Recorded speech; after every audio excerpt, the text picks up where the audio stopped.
center, the man, the myth, the living legend, the guy that runs it all, Roger Lewis. Roger, first of all, thanks for having Space Coast Daily aboard this year. Second of all, tell us a little bit about what it's like to be an owner-player of a semi-pro football team. It's very difficult. It's a lot of work, trying to get mentally ready to play a game, but also organize the game during game days preparation. I'm at the field early every home game, painting, marketing, doing a lot of stuff. It's a lot. It takes a lot. Yeah, there's no doubt about it. And then you do that, and then you got to put this thing on and get on the field, game plan. You got some good coaches. Tell us how you went through the process of, getting coaches. You got David Dye, Steve Rodriguez, all these guys. Tell us about your coaches. Well, let's start with my head coach, Mark Lucas. I played against Mark a couple of years. He was a former team owner and coaches a couple of teams that I played against. Great man, great coach. He kind of fell in my lap. I was doing 8-man a couple of years ago, and we met, and we hit it off from there. My OC, Steve Rodriguez, we actually coach Little League together.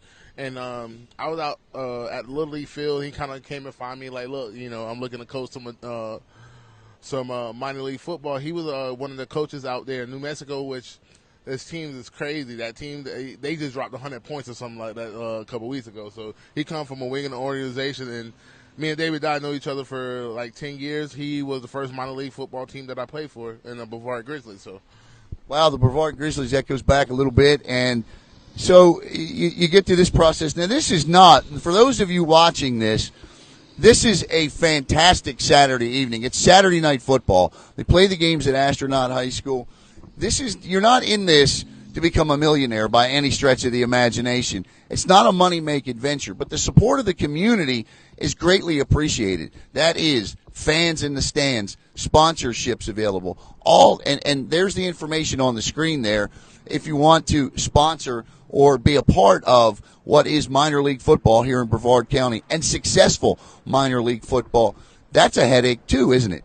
Yeah, we're trying to find sponsorships, and this is my second year, so last year we did really well. We didn't have too many sponsors last year, and we still don't have that many this year, but, we said we're making it work, with my co-owner, Matt Parsons coming in, Lexi, my general manager, and Miss Marty.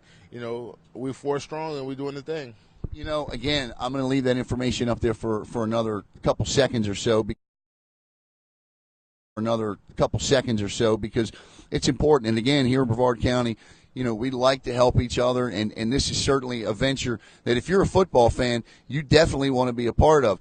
The Florida Champion Football League is certainly more successful than, let's say, the AAF, for goodness sakes, because they're gone. All right, let's jump from, upstairs to downstairs on the field. You're in the playoffs. I know it was a rough week last week, Saturday night. Again, there was an issue with the officiating.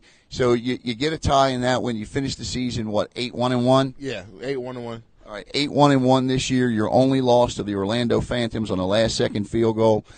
We're not going to rehash that, but a game obviously the Tar Heels probably should have won. Tell us a little bit about your opponent this week. You've already beaten them once, and you beat them recently. Yeah, we just played them like 2 weeks ago. They're a very strong team. They've been around for a while. The owner, Donnie, is a really good friend of mine. He's going to bring the boys in ready to play. They do it every year. We play them every preseason.